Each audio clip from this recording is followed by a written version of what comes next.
Il y a des gens qui croient que l'argent achète le respect, qu'il peut même acheter le silence. Mais il y a une chose que même une fortune ne peut éviter, le destin. Et le destin, mon fils, le destin n'aime pas être contrarié. J'étais là, dans le hall de l'aéroport de Brasilia, en attendant mon vol quand j'ai vu la scène. Un homme en costume-cravate, une montre brillante comme le soleil de la sécheresse, affalé dans un fauteuil de la zone VIP. Il avait l'air de posséder le monde, ou du moins le terminal 1. De l'autre côté arrivait un garçon, tout mince, une chemise froissée, un vieux sac à dos sur l'épaule et un carnet à dessin suspendu par une cordelette usée. Il devait avoir une dizaine d'années, un regard curieux, comme s'il voyait tout pour la première fois, et en même temps comme s'il avait déjà trop vu pour son âge. Le garçon passait lentement, tenant la main de sa mère, cherchant la porte d'embarquement. Et c'est là que le fameux monsieur en costume a décidé de parler. « C'est ça le futur du pays ?» dit-il en riant fort. « Il ne sait même pas lire un panneau électronique.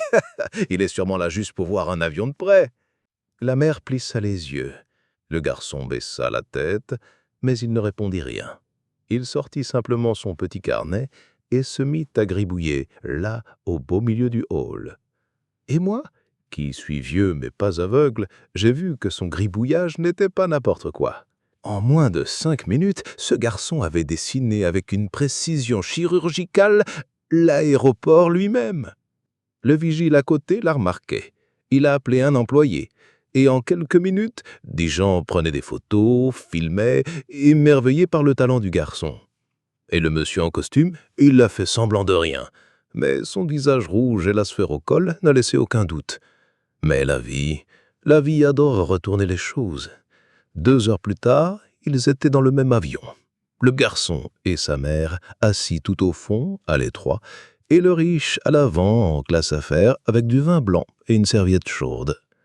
Le ciel était clair, vol tranquille, jusqu'en pleine nuit, quand ça arriva. Ce n'était pas des turbulences, ce n'était pas une panne. C'était un cri étouffé, et le bruit d'une chute. Quelqu'un venait de s'évanouir. Et devine qui faisait un malaise? Le même millionnaire, celui qui s'était moqué du garçon quelques heures plus tôt. Mais ce qui s'est passé ensuite, mon ami, même une telenovela n'aurait osé l'écrire. L'avion était plongé dans un silence lourd. Vous savez ce genre de silence qui pèse dans les oreilles, comme si même le bruit des moteurs disparaissait? Eh bien, c'était exactement ça. Un des stewards accourut. On annonça dans les haut-parleurs « Y a-t-il un médecin à bord ?» Je répète, un passager ayant une formation médicale, veuillez vous présenter immédiatement. Mais rien. Pas de réponse. Le riche homme d'affaires affalé dans son siège peinait à respirer, les yeux révulsés, la peau aussi grise qu'à feuille mouillée. L'hôtesse tremblait. Une vieille dame se mit à prier à voix haute. Et le désespoir, cette bête invisible, se propageait comme de la fumée entre les sièges. C'est alors que le garçon se leva. Il semblait en transe. Sa mère essaya de le retenir. « Reste ici, mon fils, c'est une affaire d'adulte. » Mais il ne l'écouta pas. Il avança lentement dans l'étroit couloir, carnet à main, les yeux fixés sur l'homme évanoui comme s'il voyait autre chose, quelque chose que personne d'autre ne pouvait voir. Il s'arrêta devant l'homme, ouvrit son carnet et montra un dessin. C'était un cœur, un dessin au crayon de couleur, mais pas seulement. Il y avait des marques, des veines bouchées, une flèche pointant exactement l'endroit où la poitrine de l'homme se soulevait péniblement. C'est là, il est bloqué, comme hier, avec l'oncle, sur la place. L'hôtesse écarquilla les yeux. « Quoi ?» La mère courut vers lui, mais c'était trop tard. Le garçon avait déjà retiré le foulard du cou de l'homme, penché sa tête et commença à appuyer sur sa poitrine d'une façon maladroite, mais sincère. Et l'incroyable se produisit. L'homme sursauta. Un râle. Puis il toussa, comme s'il expulsait toute sa fierté avalée de travers. Il revint lentement à lui et ouvrit les yeux confus jusqu'à ce qu'il se pose sur le garçon, le même dont il s'était moqué quelques heures plus tôt. Les médecins du vol n'arrivèrent qu'après. Ils dormaient, imaginez donc. Mais l'essentiel avait déjà été fait. Ce que personne ne savait encore, c'est que ce gribouillage dans le carnet n'était que le premier signe de quelque chose de bien plus grand. Car ce garçon, il n'était pas seulement un bon dessinateur. Il était quelque chose que le monde ne comprenait pas encore. Et ce riche homme allait le découvrir de la manière la plus douloureuse qui soit. Après toute cette agitation, le vol reprit, mais dans un silence différent. Plus personne ne parlait fort, plus personne ne riait. Même le bruit du chariot de boisson semblait marcher sur des œufs. Et le riche homme, eh bien, il resta là, assis, le regard perdu dans la fenêtre, comme s'il voyait le ciel pour la première fois. Le garçon, de retour à son siège tout au fond, tira la couverture jusqu'au menton et s'endormit comme si rien ne s'était passé. Sa mère le serrait dans ses bras, tremblante. Mais moi, je n'ai pas pu dormir, parce que ce garçon, il savait, d'une manière que même les adultes diplômés ne comprennent pas. À l'arrivée, l'aéroport fut envahi. Ambulances, pompiers, journalistes. L'homme fut conduit directement à l'hôpital. On dit qu'il avait fait un pré-infarctus, que sans cette intervention, il serait mort en plein vol. « Mais comment ont-ils su où appuyer ?» demanda une journaliste. « On ne sait pas exactement. Un enfant a aidé. C'était un miracle. » Un miracle ? Peut-être, mais un miracle au crayon de couleur. Quelques jours plus tard, la nouvelle fit le tour du pays. Un enfant sauve un homme d'affaires en plein vol grâce à un dessin indiquant une crise cardiaque. La photo du garçon apparut partout. Mais son nom, personne ne le connaissait. Et le plus étrange, c'est que personne n'a demandé. Ce qui comptait, c'était le spectacle, la une, le clic. Mais le riche homme, lui, il tenait à le découvrir. 3 jours plus tard, il apparut devant la maison de la femme, arrivé dans une voiture noire, avec chauffeur et tout. Il frappa à la porte, chapeau en main, cravate de travers, et un air de vieil homme battu. « Je suis venu dire merci. Pour votre fils. » La femme méfiante laissa la porte à moitié ouverte. Le garçon observait depuis l'intérieur, son carnet toujours à la main. L'homme s'agenouilla à la hauteur du garçon. « Je peux voir ce que tu dessines. » Le garçon tourna une page et montra. C'était le visage de l'homme, exactement comme dans l'avion, les yeux retournés, la bouche ouverte, la sueur au front et une ombre noire sortant de sa poitrine. L'homme se figea. « Qu'est-ce que c'est ?» C'était la bête, mais elle ne t'a pas pris parce que j'ai parlé avec la lumière. La mère prit son fils dans les bras. Il a ça depuis qu'il est petit, il voit à l'intérieur des gens. Les médecins disent que c'est de l'imagination débordante. Moi, je pense que c'est Dieu qui lui chuchote à l'oreille. L'homme voulut rire, mais il ne put le faire, parce qu'au fond, il savait que ce n'était pas juste de l'imagination. Et ce qui allait arriver ensuite allait le prouver d'une manière qu'il n'était pas prêt à affronter. Une semaine plus tard, le riche homme fit appeler la mère du garçon à son bureau. Il disait vouloir aider pour les études du petit. Mais ça, ce n'était qu'un prétexte. La vérité, c'est que cet homme, habitué aux chiffres, aux actions, aux contrats et aux profits, se mettait à faire des rêves qu'il ne comprenait pas. Il rêvait de son propre cœur, éclatant comme du verre. Il rêvait de l'avion chutant, au ralenti. Et pire encore, il rêvait du garçon debout dans le couloir, tenant le dessin et disant « Attention à la cicatrice invisible ». La 3e nuit, il se réveilla en hurlant. Il appela un psychologue. « Est-ce que je deviens fou ? Peut-être un stress post-traumatique ou peut-être la culpabilité. » La culpabilité, il ne savait même pas par où ça commençait. Peut-être par cette remarque à l'aéroport ou par des années à ignorer tout ce qui ne brillait pas. Mais il y avait autre chose. Il commença à enquêter par lui-même. Il découvrit que le garçon s'appelait Caïque. Il vivait avec sa mère dans un quartier isolé, dans une petite maison en location, avec des fuites dans le salon. Le père, disparu. Travail fixe, juste les ménages de la mère et quelques dessins que le gamin vendait au marché.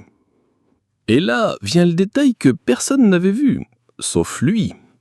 Parmi les dessins à vendre sur l'étal, entre des paysages et des caricatures de chiens, il y avait un dessin différent.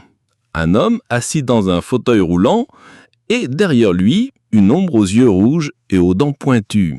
L'ombre était identique à celle du premier dessin. L'homme demanda « Pourquoi tu as dessiné ça ?» Le garçon regarda de côté et répondit doucement « Cet homme va mourir s'il ne demande pas pardon. L'ombre a déjà pris sa jambe. Maintenant, elle veut le reste. » L'homme déglutit, parce qu'il reconnaissait cet homme en fauteuil roulant. C'était son ancien associé, celui qui l'avait trahi des années auparavant lors d'un accord de plusieurs millions. À cet instant, le riche homme comprit que le garçon ne voyait pas seulement le corps, il voyait l'âme et les fracassures que le temps essaye de cacher. Mais il ne savait pas encore le pire, parce que le prochain dessin de Caïque ne parlerait plus d'un autre, il parlerait de lui-même. Le lendemain, le riche revint au marché, sans chauffeur, sans cravate, sans cette posture de maître du monde. Juste lui, et une peur qui dégoulinait de ses tempes comme une sueur glacée. La mère du garçon sursauta. « Encore vous, monsieur ?» Elle répondit simplement « J'ai besoin de voir son carnet, une dernière fois. » Caïque, assis sur une caisse retournée, dessinait comme toujours, comme si le monde autour n'existait pas. Juste le papier, le crayon, et ce qui semblait lui souffler à l'oreille. L'homme s'approcha. « Tu as dessiné autre chose à propos de moi ?» Le garçon s'arrêta. Il ne sourit pas, ne réagit pas. Il referma lentement son carnet et dit « Celui-là, je l'ai caché. » Le cœur du riche s'emballa. « Pourquoi ? Parce que celui-là, il n'est pas fait pour être vu, il est fait pour choisir. » « Choisir quoi ?»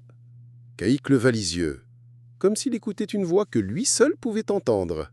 « Si tu vas continuer à être malade ou si tu vas guérir de l'intérieur ?» La mère du garçon tira le bras de son fils. « Caïque, c'est quoi cette histoire ?» Mais le riche, il ne rit pas, il ne se moqua pas, il ne doutait pas, parce qu'au fond, il sentait déjà. Cette nuit-là, il fit le pire rêve de sa vie. Il était piégé dans un avion vide, en chute libre. Mais ce n'était pas la chute qui faisait peur, c'était le garçon, debout devant lui, tenant le carnet. « Tu as fait le mauvais choix. » Il se réveilla en hurlant, trempé de sueur. Il se leva, courut à son bureau et ouvrit une vieille boîte verrouillée depuis des années. À l'intérieur, des contrats anciens, des dossiers, des photos. Parmi elles, une photo de l'associé qu'il avait trahi, celui en fauteuil roulant. Il se rendit à l'hôpital, en pleine nuit, et pour la première fois depuis des années, il pleura devant un autre homme. « J'ai été un salaud avec toi, Martiaux, et maintenant, je crois que l'addition arrive. » L'associé, les yeux fatigués, lui serra la main. « Je n'ai jamais pensé t'entendre dire ça, mais regretter, c'est déjà un début. » Le riche sortit de l'hôpital avec le cœur un peu plus léger et un message sur son téléphone. C'était la mère de Caïque. Il dit qu'il peut te montrer le dessin, mais il faut que ce soit à l'endroit juste. L'homme répondit « Où ça ?» Et la réponse vint juste en dessous. « Porte d'embarquement 32, la même qu'avant. » Et c'est là, sur ce même sol où il s'était moqué du garçon des semaines auparavant, qu'il vit le dessin. Caïque ouvrit son carnet, et ce qu'il montra glaça l'homme jusqu'aux os. Un corps-lieu. Et à l'intérieur, lui-même. Mais le détail, il y avait 2 chemins dessinés au-dessus du corps-lieu. Un couvert d'épines et d'ombre, et l'autre, bordé d'arbres, d'un pont et d'un garçon tenant une lanterne. « Tu es encore à temps, dit Caïque. L'homme tomba à genoux au milieu de l'aéroport, parce qu'il comprit, à cet instant, que ce que Caïque voyait, ce n'était pas la mort, c'était un avertissement, le dernier cri de son âme en train de demander secours. Et ce n'était pas tout, parce que ce que Caïque allait révéler ensuite remettait en cause tout le passé de cet homme. Cette nuit-là, le riche ne rentra pas chez lui. Il s'installa dans un hôtel modeste près de l'aéroport. Il enleva ses chaussures, laissa son téléphone au sol et resta là, allongé sur le lit, les yeux fixés au plafond, comme si ce plafond avait les réponses que son argent n'avait jamais su acheter. Mais ce qu'il entendit le lendemain, ce n'était pas une réponse, c'était un rappel. La mère de Caïque appela tout le matin. « Il est étrange aujourd'hui. Il dit des choses billards. Il a dit que l'homme est enfermé dans un miroir brisé.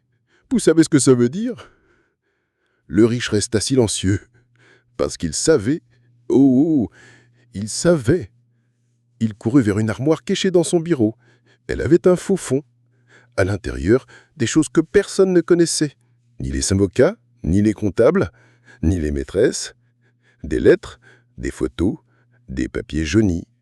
Au milieu de la pile, une enveloppe sans expéditeur. À l'intérieur, une photo d'une femme brune, sourire timide, ventre arrondi. Et au dos, écrit au stylo « Il est né. Tu n'as pas voulu le voir, mais lui te verra. » Le riche s'effondra dans son fauteuil. Il pleura comme un enfant, parce qu'il reconnut les traits, le regard, la bouche, la manière de tenir le crayon. Caïque n'était pas seulement un miracle d'aéroport. Caïque était son fils. Le fils d'une femme qu'il avait abandonné 20 ans auparavant, dans une petite ville où il avait ouvert une filiale de son entreprise. À l'époque, il était marié. Il avait promis de régler ça plus tard. Puis il était disparu. Jamais revenu, jamais répondu aux lettres. Il avait pensé avoir effacé l'affaire. Mais le temps n'oublie pas ce que la conscience enterre. Et maintenant, le garçon qu'il avait humilié, celui qu'il avait sauvé, celui qu'il avait confronté avec un carnet, était celui qu'il avait tenté d'effacer de son histoire. Le lendemain, il retourna à la maison de la mère. Mais cette fois, il ne dit rien. Il s'agenouilla au portail et resta là. La mère ouvrit la porte, les yeux pleins de thième. « Tu t'es souvenu d'elle, pas vrai ?» Le riche ne répondit pas. Il pleura. Caïque apparut derrière elle, silencieux, immobile, le carnet dans les mains. « Je sais qui tu es, » dit-il. Et il ajouta « Mais je ne sais pas encore si j'ai envie de te pardonner. » Silence. De ce qui pèse lourd. L'homme baissa la tête. « Je ne suis pas venu demander. Je suis venu commencer. » Caïque referma le carnet et dit « Alors commence par demander pardon à ma mère. Parce que elle a pleuré pendant 20 ans. » La mère ne dit rien, mais les thièmes qui tombèrent étaient les mêmes que d'avant. Le riche repartit plus petit qu'il est arrivé, mais pour la première fois, en homme véritable. Ce qu'il ignorait encore, c'est que cette histoire gardait une dernière embuscade. Une qui viendrait d'en haut. 2 semaines passèrent. Le riche tenta de téléphoner. Il envoya des fleurs, un chèque, que la mère de Caïque renvoya avec un mot sec. « On ne veut pas ton argent, on veut ta présence. » Il comprit le message. Il revint, cette fois sans voiture de luxe, sans costume. Juste lui, un sachet de petits pains au fromage et une demande de pardon qui passait par le regard, pas par la bouche. Petit à petit, Caïque le laissa rester. Il restait silencieux, à dessiner côte à côte. L'homme ne savait dessiner que des bonshommes bâtons, mais ce n'était pas important. Ce qui comptait, c'était d'être là.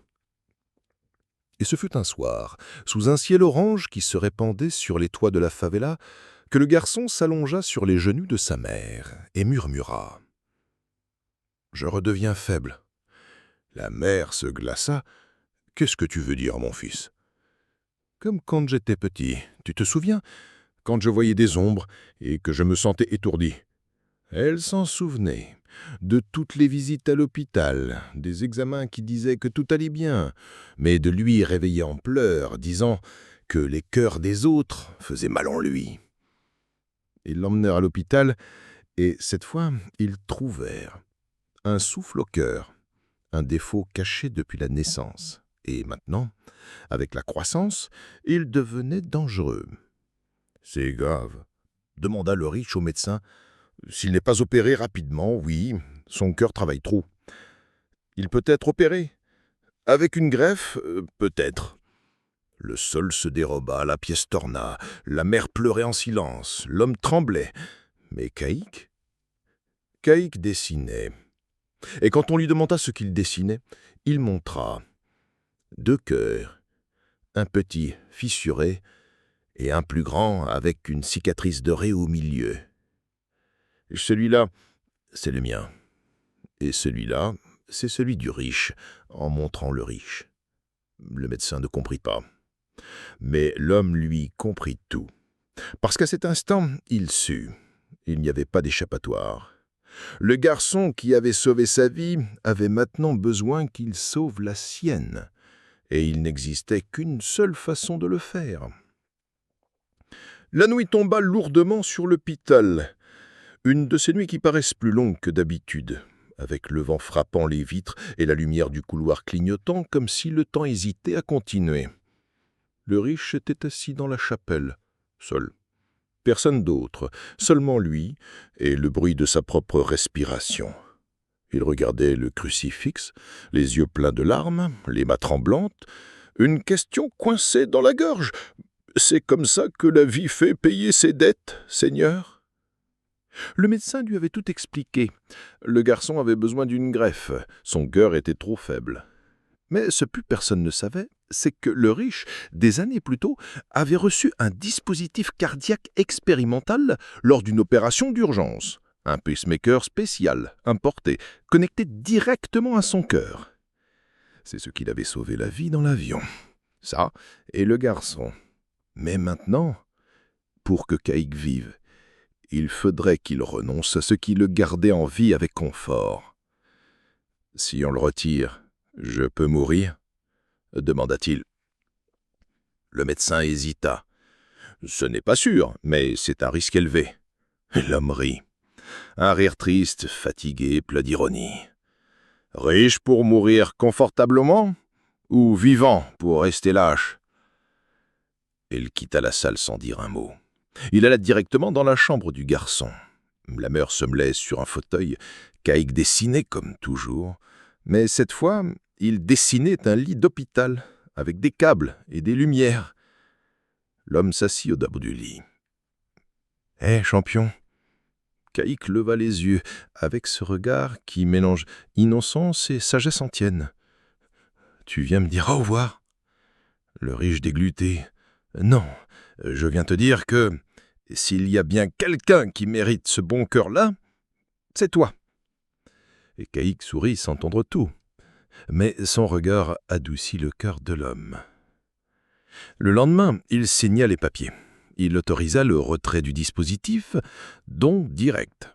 Un risque énorme. « Vous êtes sûr ?» insista le médecin. « Plus sûr que pour n'importe quel contrat que j'ai jamais signé. » Et avant d'entrer en salle d'opération, il demanda une dernière chose. Que Caïque reçoive le dessin qu'il avait essayé de faire à l'aéroport des semaines par avant. Il était maladroit, mal fait, mais sincère. Les deux assis par terre avec un soleil qui se lève derrière eux.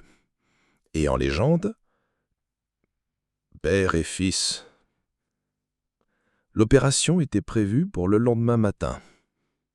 Mais dans la nuit, quelque chose se produisit. Il était environ 3 heures du matin quand une infirmière courut dans le couloir de l'hôpital, comme une âme affolée.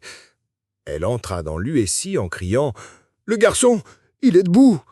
Les médecins crurent à une erreur, une hallucination peut-être. Après tout, Caïque avait à peine pu garder les yeux ouverts ces dernières 24 heures. Mais il était bien là, debout, sans appareil, le cœur battant fort, et les yeux plus vif que jamais. « Où est-il » demanda Caïque, regardant autour de lui. « Qui ça, mon chéri » répondit la mère, la voix tremblante. « L'homme du dessin, celui qui m'a donné de la lumière ?» C'est alors que la porte de l'USI s'ouvrit, et le riche entra, sans perfusion, sans fauteuil, sans aide, marchant comme s'il portait un secret dans ses os. Le médecin accourut. « Monsieur, vous ne pouvez pas être debout, le dispositif a été retiré, vos battements vont chuter. » Mais ils ne chutèrent pas. Et à cet instant, la science se tut, parce que là, seule la foi parlait. Le riche s'agenouilla à côté du garçon, et lui prit la main, et pleura. « On dirait que quelqu'un là-haut a changé d'avis, hein » murmura-t-il. Caïque serra sa main. Peut-être que c'était le dessin, ou peut-être que c'était le choix. Dans le dossier médical du garçon, amélioration soudaine inexpliquée. Dans celui de l'homme, risque élevé de défaillance cardiaque sans support mécanique. Mais il était là, vivant, entier, et pour la première fois depuis des années, complet. Les médecins ne surent expliquer. Les médias essayèrent, mais s'étouffèrent dans leurs mots. On parla de récupération surprenante, de cas rares, d'anomalies positives. Mais ceux qui avaient été témoins, ceux qui avaient senti l'air dans cette salle, savaient. Ce n'était pas technique, c'était un miracle. Quelques jours plus tard, dans sa chambre, Caïque demanda « Tu vas encore partir ?» L'homme retint ses larmes. « Cette fois, je reste, si tu veux bien. » Caïque réfléchit quelques secondes, et pour la première fois depuis l'aéroport, il sourit franchement. Mais pas d'excuses après. Aucune. Juste des câlins. Ils s'enlacèrent. Une étreinte qui effaçait 20 ans d'absence et rallumait ce qui n'aurait jamais dû être éteint. Mais la vie, mon fils, ne se contente pas d'une fin heureuse. Parce que ce qui allait arriver n'était pas une fin. C'était le vrai commencement. Les mois passèrent. Caïque se remit à courir, à jouer dans la rue, à dessiner comme s'il avait de l'encre dans les veines. C'était un autre enfant, plus léger, plus rieur, mais avec ce regard de celui qui voit au-delà. Quant au riche, il fit ce que personne n'attendait. Il vendit une partie de son entreprise, quitta les conseils d'administration et ouvrit une école d'art dans le même quartier où vivait Caïque. « Pourquoi tout ça ?» lui demandait-on, pour essayer de rendre au monde un petit bout de ce que j'ai volé quand j'étais aveugle. L'école s'appelait « Lumière sur le papier ». Des enfants de partout venaient y apprendre à dessiner, mais pas seulement avec des crayons, avec l'âme aussi. Mais l'histoire n'avait encore pas révélé son dernier rebondissement. Un après-midi pluvieux, Caïque entra dans le bureau de l'homme, tenant son vieux carnet, celui-là même, la relique des premiers dessins. « Jette le rang. »« Pourquoi ?» demanda l'homme, surpris. « Parce que tu vas en avoir besoin. » L'homme ouvrit le carnet. Et au milieu des pages usées, un nouveau dessin. Un grand immeuble, avec des fenêtres allumées, tout en haut, deux silhouettes sur la terrasse. L'une donnait d'une enveloppe, l'autre pleurait. « C'est quel immeuble ?» Caïque fixa son regard. « Tu seras ce soir. » Ça semblait fou, mais ce stade, l'homme le savait. Avec Caïque, l'impossible, c'était juste un détail. Et effectivement, ce fut ce soir-là. L'immeuble du dessin était celui de l'ancienne entreprise, maintenant sous nouvelle direction. Un événement d'adieu pour les anciens rédigés, et il y était invité. Pendant le cocktail, un ancien associé s'approcha, tenant une boîte en bois. Il m'a demandé de te remettre ça si jamais tu revenais. C'était une enveloppe. À l'intérieur, un testament. Et là, son nom. Héritier d'un fonds caché, laissé par un vieil investisseur disparu depuis des années. Le même homme qui avait cru en lui bien avant que l'avidité ne prenne le dessus. Le testament disait « Si un jour tu te souviens de qui tu étais avant d'argent, alors peut-être mérites-tu une seconde chance. » L'homme resta là, figé, les yeux embués, parce qu'il comprit qu'à cet instant, L'univers avait de la mémoire. Et parfois, il attendait juste le bon moment pour rendre ce qui avait été perdu. En sortant du bâtiment, il trouva Caïque qui l'attendait sur le trottoir, avec un carnet neuf sous la bras. « Tu as encore dessiné ?»« J'ai dessiné ce qui vient après. » »« Et qu'est-ce qu'il vient après ?» Caïque ouvrit la page et montra. Une famille, un père, une mère, un garçon, un vieux chien édenté dans un coin et un arbre doré qui poussait derrière la maison. « C'est notre fin ?» Caïque secoua la tête. « Non, c'est notre recommencement. » Mais le passé gardait encore un dernier secret. Un secret qui dormait dans l'hôpital où tout avait commencé.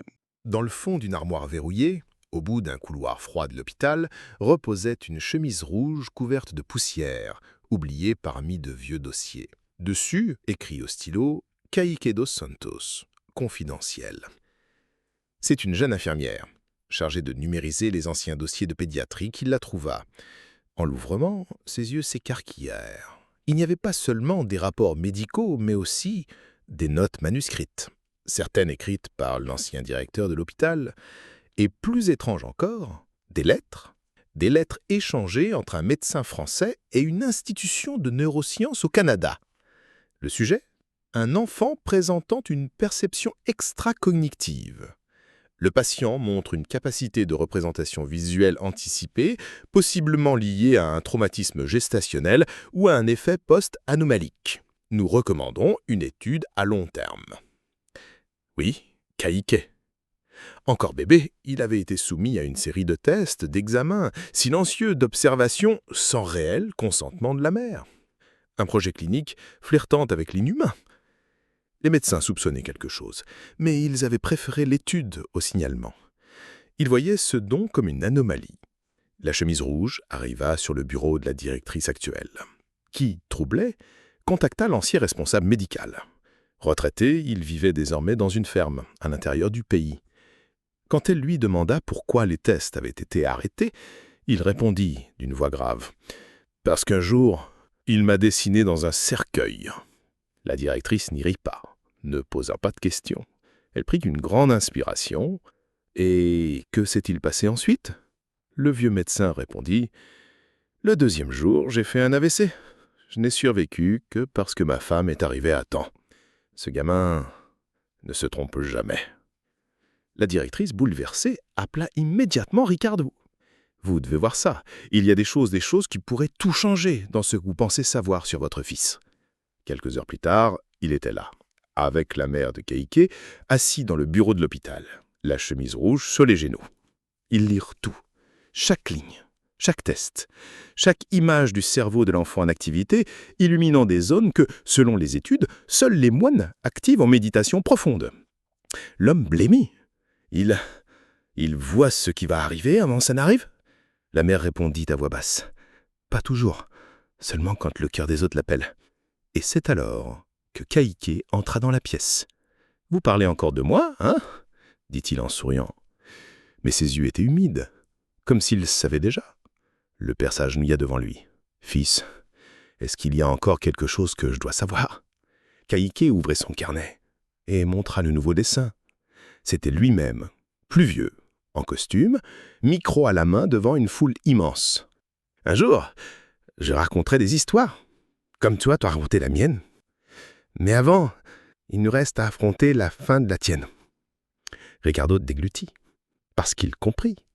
Tout n'était pas encore terminé, et quelque chose approchait, quelque chose que Caïque avait peut-être déjà vu. Le ciel de cet après-midi semblait plus lourd, pas seulement une menace de pluie, mais une menace intérieure aussi. Ricardo, désormais plus père qu'homme, marchait dans le parc avec Caïque, tentant de faire comme si de rien n'était. Mais les yeux du garçon disaient tout. « Tu veux encore quelque chose, mon fils ?» Caïque inspira profondément. « J'ai rêvé de toi, encore dans l'avion. Mais cette fois, tu ne revenais pas. » Le père s'arrêta. Son cœur tranquille depuis la guérison de Caïque recommença à battre de travers. « Tu penses que ça va recommencer ?» Caïque secoua la tête. « Non, je pense que ça a déjà commencé. » Et alors, comme un murmure du destin, le téléphone sonna. C'était un numéro inconnu. De l'autre côté, une voix froide et formelle déclara « Monsieur Ricardo Morel, vous êtes cité dans une enquête sur un ancien schéma d'évasion fiscale lié à votre ancienne entreprise. » Le monde bascula. « C'est une erreur. Nous avons des documents, des signatures numériques et une dénonciation anonyme. » Une dénonciation. Il raccrocha, s'assit sur un banc du parc. Il transpirait. Cette nuit-là, Kaike entra dans sa chambre avec une feuille froissée. Ce n'était pas dans son carnet habituel. Du papier ordinaire, stylo noir. J'ai dessiné ça hier, mais je ne savais pas si je devais le montrer. L'homme déplia la feuille et là, tracé par la main d'un garçon de 10 ans, son propre visage, derrière des barreaux. Mais un détail attira l'attention. Un livre dans ses mains, et autour de lui, un groupe d'enfants assis, l'écoutant. « C'est quoi ça ?» demanda Tur.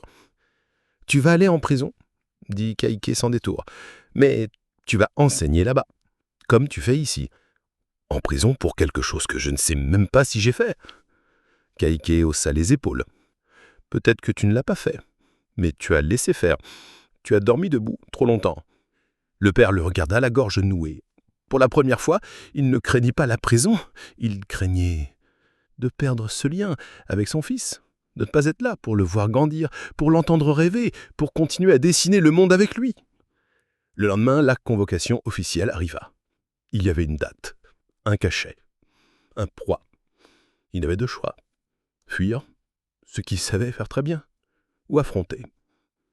À la dernière page du carnet, Kaike avait dessiné un marteau de juge et une fleur poussant dessous. Parfois, quand on accepte la faute, naît le pardon. L'homme pleura, parce qu'il comprit. La fin qu'il avait tant évitée était en vérité le seul chemin pour recommencer. Et cette même semaine, il se rendit. Mais ce qui arriva ensuite surprit même le destin. Les médias ne pardonnèrent pas. Les titres faisaient le tour. L'homme d'affaires Ricardo Morel se rend à la justice après une dénonciation anonyme. Affaire Morel, la chute d'un empire ? L'homme sauvé par un prodige affronte désormais ses propres fantômes. Ricardo entra en prison comme on entre dans un cocon. Pas pour pourrir, mais pour se transformer. Les premières semaines, il resta silencieux, reclus, pensif, écoutant, creusant, déterrant tous les torts qu'il avait enterrés sous des contrats et des dîners de luxe. Mais là-dedans, il y avait du silence. Et dans le silence, la vérité crie plus fort. Les autres détenus étaient méfiants. « C'est toi le riche de la télé, hein ? T'es venu prendre des vacances parmi les pêcheurs ?» Mais il ne répondait pas. Il écoutait. Jusqu'à ce qu'en après-midi de pluie, il demande du papier et un crayon. Et il commença à écrire. Journal d'un pays en retard. Il écrivait sur Caïque, sur les dessins, sur l'avion, sur la honte de n'avoir été qu'un homme d'affaires avant d'être un homme. Les détenus lisaient et pleuraient. Un jour, un certain Zénoguérin, ancien maçon enfermé pour une erreur de chantier, déclara « Tu devrais faire un cours, il y a des trucs là-dedans qu'on n'a jamais entendus. » Ricardo créa un cours. Tous les mercredis à 14h, dans le bloc C, il donnait une leçon. Il parlait d'éthique, de trahison, de paternité, de choix, de seconde chance. Et chaque cours se terminait par un dessin. Oui, les détenus dessinaient ce qu'ils voulaient. La mère qu'ils n'avaient pas revue, le chien de leur enfance, la rue de leur favela, une cellule ouverte, un ciel étoilé. J'ai appris ça de mon fils. Dessiner, c'est écrire avec l'âme. Dehors, Caïque suivait tout. Il envoyait des lettres, parfois un dessin. Et un jour, il en envoya un qui coupa le souffle à Ricardo. C'était lui, le père sortant de prison, barbe de plusieurs jours, sac à dos, et Caïque qui l'attendait dehors, tenant le vieux carnet réparé avec du scotch et couvert de cicatrices. En bas, écrit en main levée, « Il est encore temps. » 2 ans passèrent.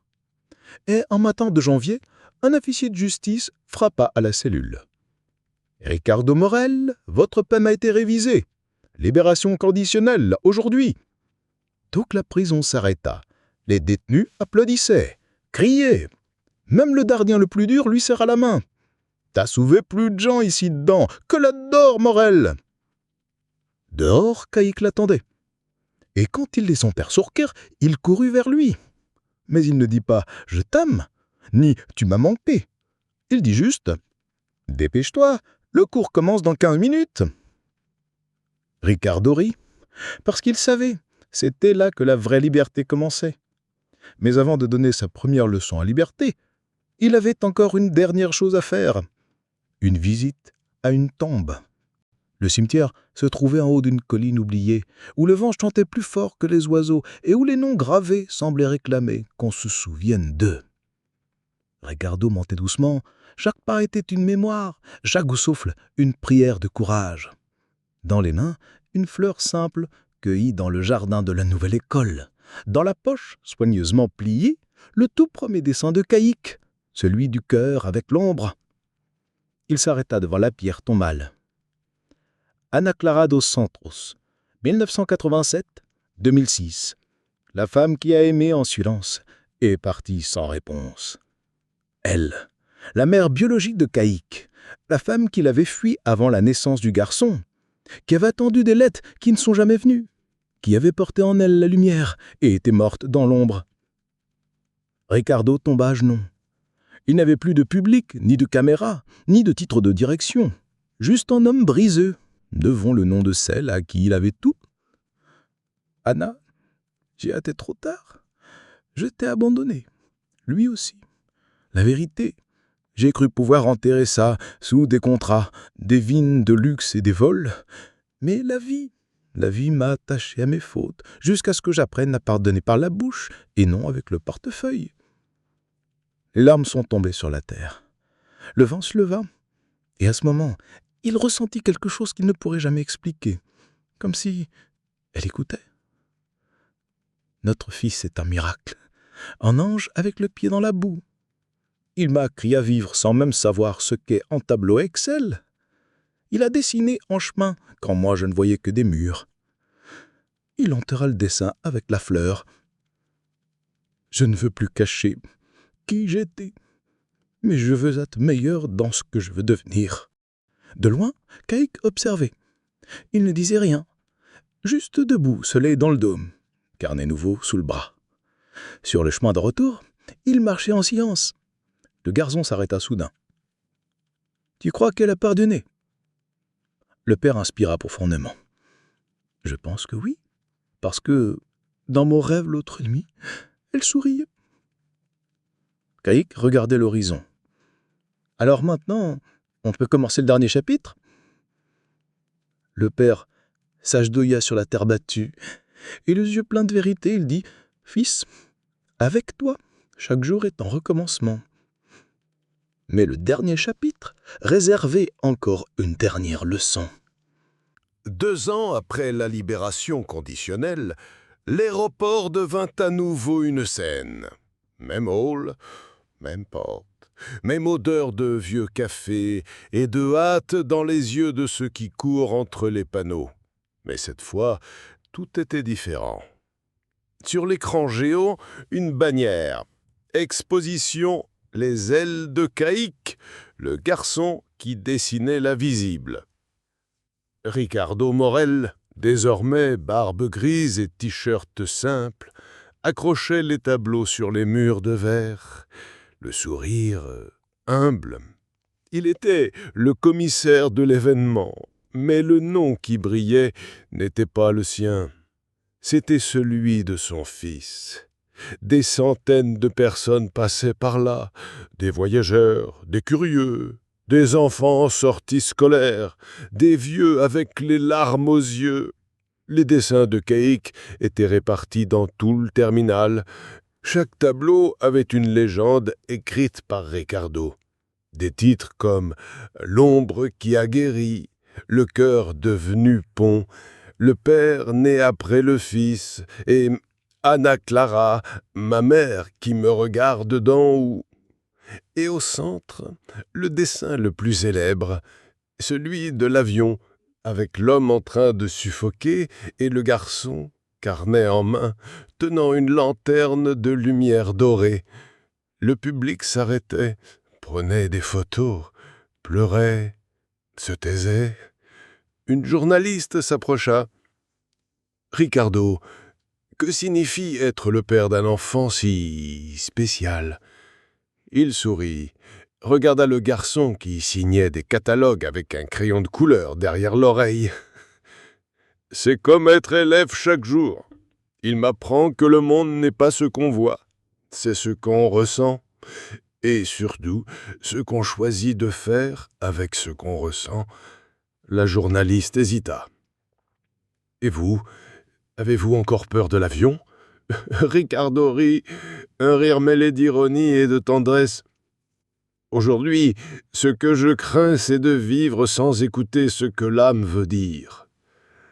Le système sonore annonça « Passagers du vol 288 à destination de la nouvelle vie. Embarquement immédiat avec bagages légers de rancune et cœur rempli de pardon. » Caïque monta sur un tabouret et cria « Ce vol est pour nous, hein, papa ?» Ricardo prit la valise. Sur l'étiquette, écrit à la main d'enfant « Papa, maintenant, tu peux voler !» En passant la porte d'embarquement, Caïque jeta un dernier regard en arrière. Il vit les tableaux, le sourire des gens, le passé exposé, sans honte, sans nœud, sans peur.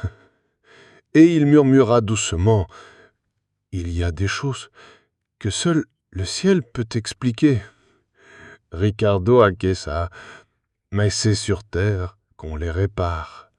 Et ainsi, les pieds bien ancrés et l'âme en plein ciel, ils montèrent dans l'avion. Un père et son fils, un homme et son reflet, une erreur et sa rédemption. La porte se referma, mais le carnet de Caïque, celui-là, avait encore bien des pages à remplir, parce que là où il y a du pardon, il y a toujours une nouvelle histoire à dessiner.